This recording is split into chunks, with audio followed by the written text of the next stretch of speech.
Hey guys, dito na naman tayo. Kanina nagkuha tayo ng bigas. Ngayon, giling na naman tayo ng bigas. Ito yung mga bigas sa Japan guys. Ayan nyo. Gigilingin pa yan. Pagkatapos, lalagay nyo dito. Tapos, gilingin. Ito. Ayan nyo, gano'ng kaputi guys.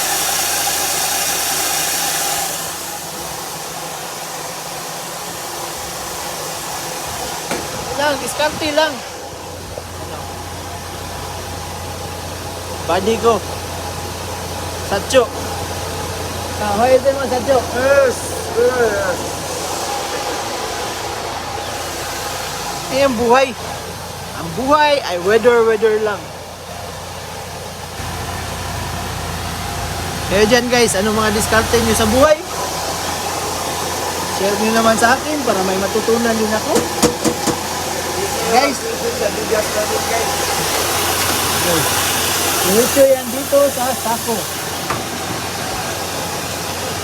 Tapos, ito, hulugan nyo na Sambiako yen o 3,000 yen. Tapos, pipindutin nyo to. 30 kilos yan. Pag 10 kilos lang, hakuyin. Pag 2 kilos, may hakuyin.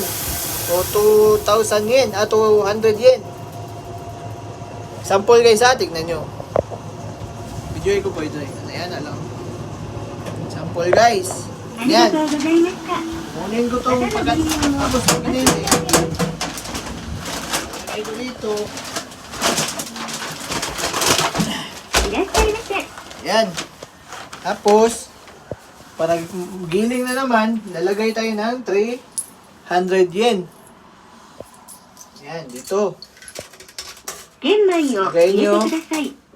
Tapos, pindutin nyo to malaking bilog o ganyan kataka na. Press, tapos hulog yung brown rice. Ito yung brown rice guys. Brown rice. Yung brown pa siya. Hindi pa na bising. Yan. Yan na yan guys. Tapos niyan, ito ang bigat. Okay. O, tingnan nyo, bigat. Tapos niyan guys, salin nyo to. Okay guys. Salin nyo. Ayan. Okay. Ayan. Guys. Tapos,